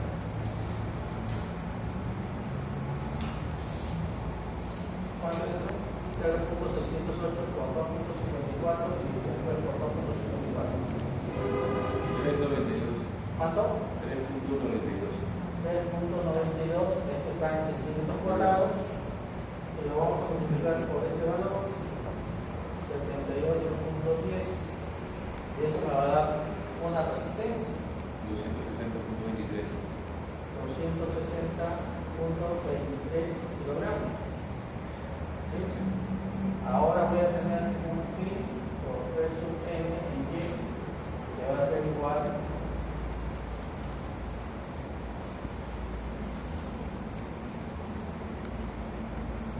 ¿cuánto es esto? 86.03. 86.03. ¿Cuál sería la resistencia nominal de mi perfil? El más pequeño. Es decir, que de esto me quedo con 86.03. Ahora, yo estoy diseñando esto. ¿Cuánto valía esto? 580. Y mis resistencias son 86 kilos. Significa que mi perfil es bien chiquitito. Yo para verificar si esta solución está bien o no, tengo que usar el ratio demanda-capacidad. Y eso va a ser igual. ¿Cuánto demanda? Demanda lo que dice el análisis, que son 580 kilogramos. ¿Y cuánto es la capacidad? La capacidad es lo que estudió acá, que son 86.03. ¿Cuánto sale el servicio? 6.74. 6.74. Esto está por encima de 1, por lo tanto hay que rediseñar. Y se coge una sección más grande, se repite el proceso hasta que este valor esté cercano a 1 por la izquierda. Es decir, que este valor debe ser 0.9, 0.85, 0.95, pero no puede ser 0.1 porque ya está muy lejos. Ya no está cercano a 1, tiene que acercarse a 1 por la izquierda. ¿Se entiende, muchachos? Ese 0.5 es un valor que resiste la circular. ¿Cuál? El 86.03. Este es lo que resiste la columna. Lo que resiste. Bien, siempre se castiga por 0.85. Este es fricción. Siempre. Lo Pero recupera. ojo, este valor no es el mismo para todos los casos. Cuando usas esa sección de la norma, el 0.85 para otras secciones vale 0.9 o 0.7, incluso 0.6 para otros casos. Profesor, siempre se busca que sea mayor la resistencia. Esta resistencia tiene que ser mayor a esto que te ha salido como resultado. Entonces, como pueden ver, este redimensionamiento es un número artificial tentativo, no significa que esa es la respuesta. Al final vas a saber que acá hay. Bueno, entonces, como tenemos una relación, un ratio de demanda capacidad de 6 más o menos de 7, podemos buscar un perfil que tenga un área 7 veces más grande. Esto está muy chiquito. Entonces podemos decir, esto con 7, ¿cuánto sería?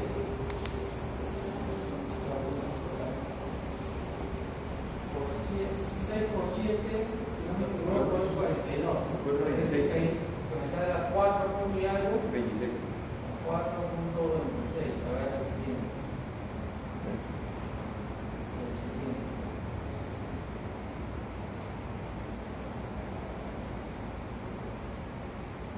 Mira, este por 2 y sigue por 1 de 20 por 3. 3,5. Medio de 3 por 3.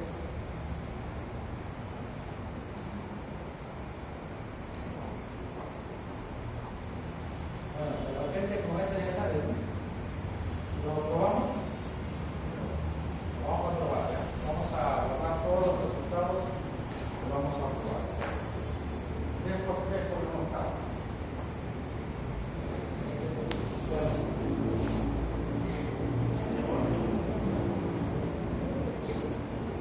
Acá tenemos 3 por 3 por 1 octavo.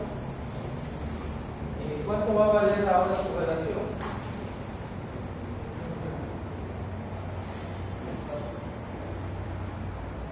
Va a valer 24. Entonces acá tenemos ahora una relación que vale 24. Estos límites se mantienen. Sí. Ahora 24 sigue clasificando como compacto o no. Sí.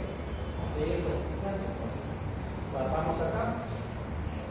Aquí vamos a tener algo interesante porque como ahora es un cuadrado, el RX y el RY valen igual, ¿cierto?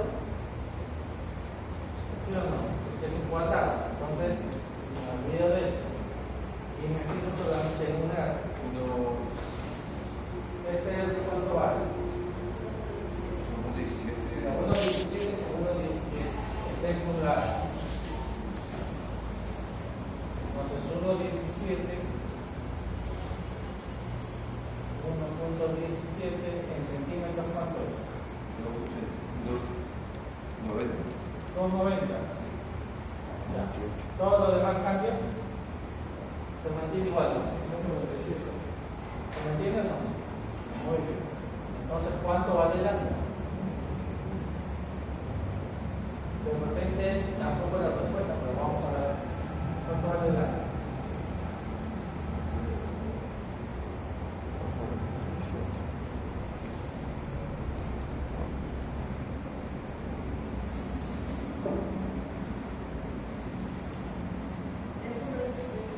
¿Cuánto? 3,10.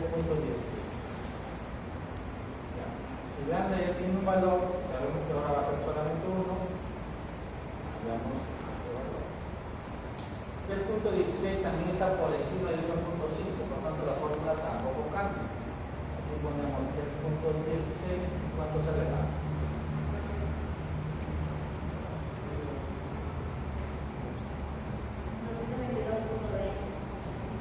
222,20. Esto tampoco ya no se va a necesitar.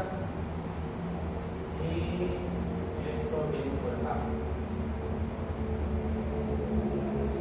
¿Cuánto va a ser el área?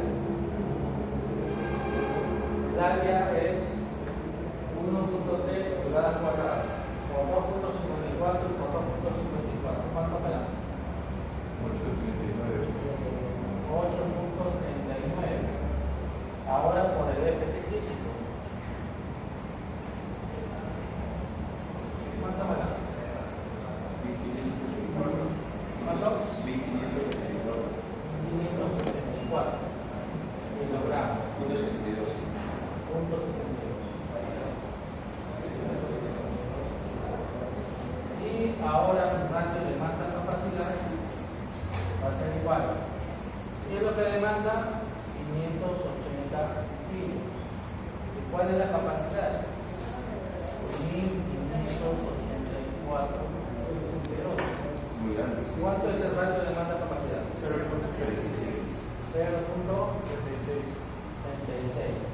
Este está por debajo de 1, pero está muy lejos.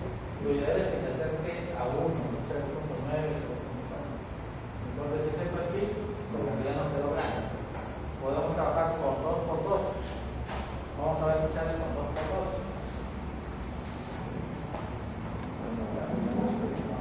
El grande está bien, pero está muy grande. Sale más chiquito.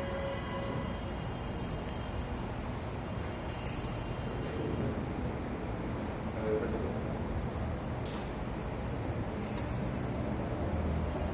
2 por 2 por 1 octavo, ¿ya? Vamos a trabajar con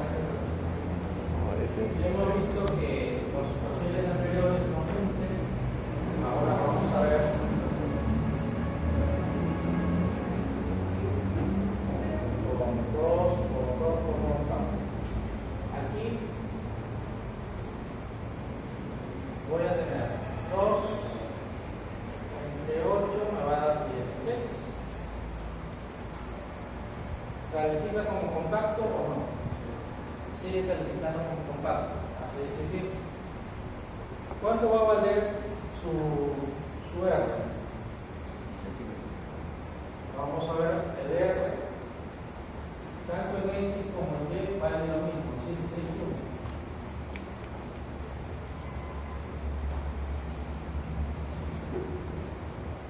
¿Cuánto sale eso en centímetros? 1.23. 1.93. Colocando eso acá, ¿cuánto me queda lambda?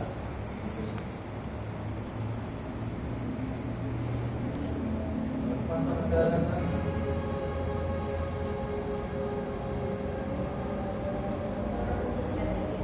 ¿Cuánto? 4.77. 75. 4.75. Y eso viene aquí.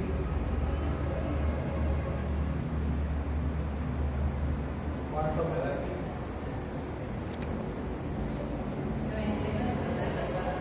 ¿Cuánto? Ok. Ahora eso lo ven acá. Acá me falta el área y este valor. Esta área 0.84 por 2.54 por 2.54, ¿cuánto es?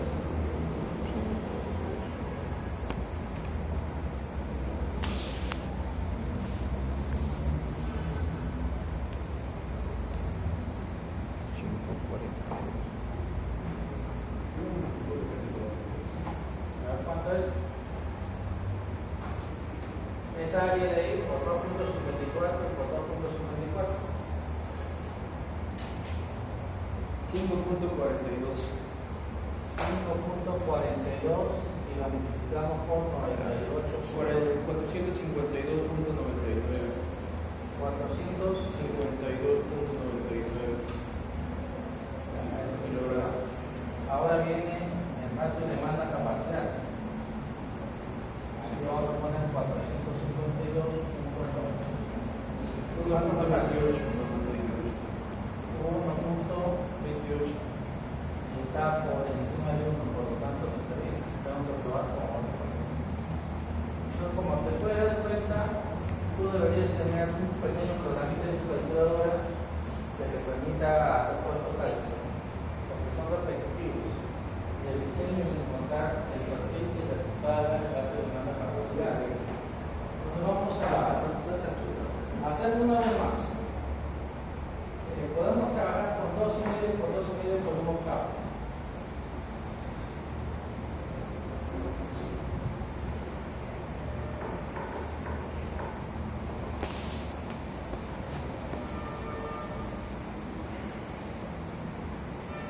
Y acá tenemos 2,5 por 2,5 por 1 octavo.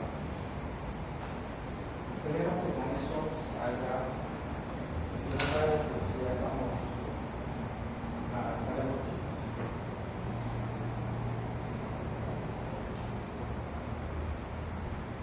entonces sería 2,5 por 2,5 por 1 octavo.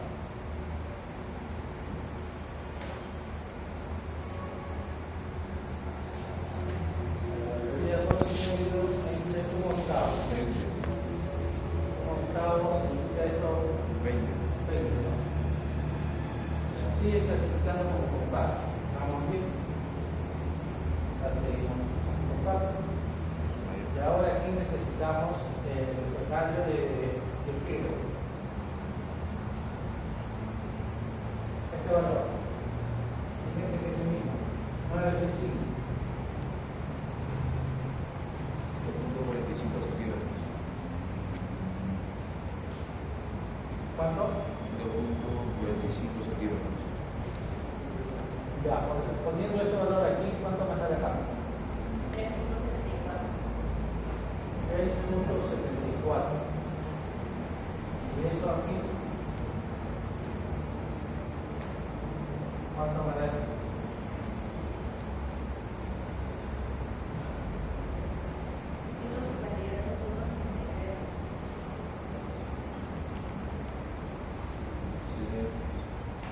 Muy bien, ahora empezamos aquí. ¿Cuánto es el área de este perfil. Es 1.07 por 254 por 254. Sale como 6 centímetros cuadrados. Y multiplicamos por 158.63. 930.79 kilogramos. 930.79 kilogramos. Muy bien. Y ahora el contacto de masa capacidad 0.62. y el 0.62 necesitamos nuestro. Es un mejor resultado. Si quiere ser más preciso, pues Tiene que ser igual a 1 necesario primero. Tiene que ser necesario igual a 1 o 0.99. Este es Ajá. tiene que ser menor que 1, o sea, máximo 0.99. Eso es lo máximo. Bueno, eso es lo que utilizaba de 0.7, ¿no? También, hacerlo. Claro, de 0.7 a 0.9, más o menos. Y está ya muy abajo, pues no, ya no es un instrumento, ¿no? Y recuerda que eso tiene que repetirlo con todos los elementos, ¿no? El más crítico de todos los críticos es el que tiene que estar más cerquita a 1. De ahí los demás te van a salir pues a 0.5, 0.4, no puedes hacer nada. Lo que tienes que controlar es el más crítico, el que recibe más carga. ¿Queda claro cómo se hace entonces?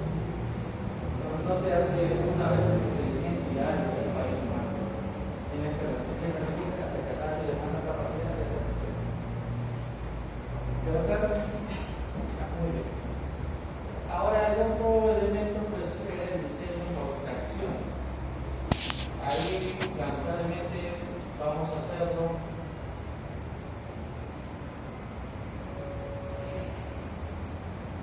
ustedes me preguntarán, ¿y dónde dice que tiene que diseñarse tan solo para un teatro?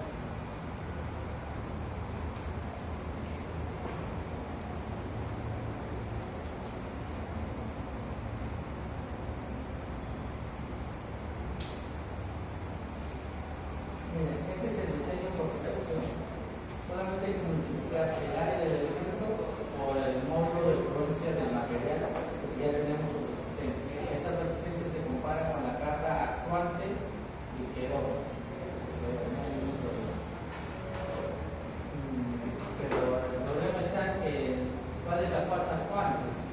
Según nuestro análisis es de 150 kilos, pero según la norma dice que no debemos diseñar para eso, sino para una porción, que es el 30%. O sea, solamente necesitamos proporcionar un elemento que soporte de 100 kilos por fuerza kilo. Y para saber dónde está esa anotación hay que leer todo de la norma.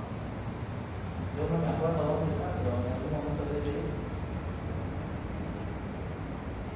No, pues no importa. Digamos que no leyeron que tenían que diseñar el elemento por tracción considerando 350 kilos. ¿Cómo hacemos eso? Pues igual seleccionamos un perfil de nuestro catálogo, un perfil que soporte 350 kilos. ¿Cómo lo llamamos? Dividimos, ¿no?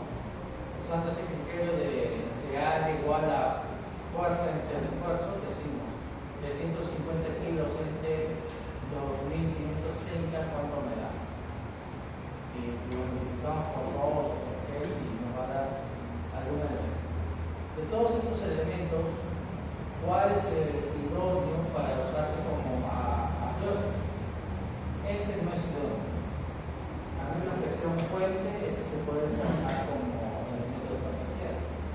Este de acá y este de acá tampoco son idóneos, pues sí solitos no. Por lo general, cuando este se quiere trabajar con un elemento sometido a fuerza axial de tracción, se le pone una en su espalda. Entonces ya tiene una forma como de este perfil, pero así solito no va. Este angulito, así solito como está para fuerza axial, sí es correcto, es ideal. ¿De acuerdo? Entonces lo ideal para un perfil que se debe poner más chiquito, uno de más, dice que es de 2 por 1 octavo. Ya que esto lo vimos en la clase anterior, ¿cuánto soporta un perfil de 2 por 2 por 1 ¿quién me dice? ¿Cuánto lo ocupa aproximadamente? Sería multiplicar esta área convertirla a centímetros cuadrados y multiplicarlo por 2.500. ¿Cuánto es esto?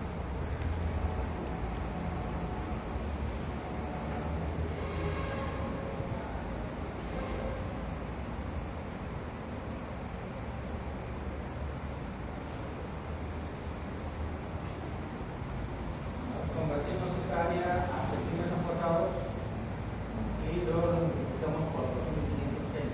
¿Cuánto nos sale?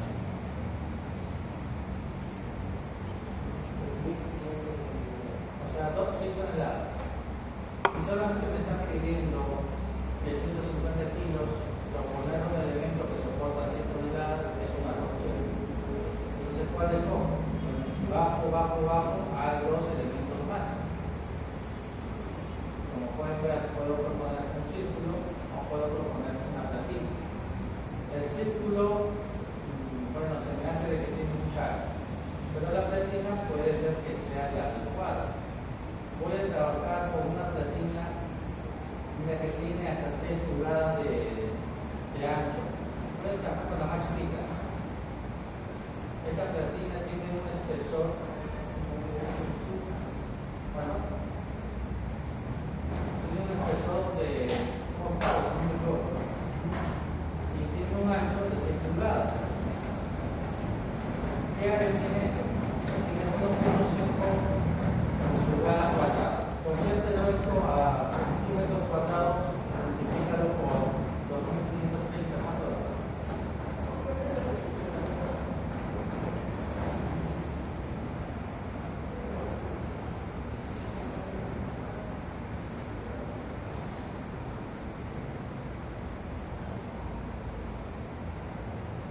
Pero nadie mayor que 0.4. Acá tenemos un área de 0.5. Entonces no podemos trabajar con esta vez. A ver. Ya no tenemos más.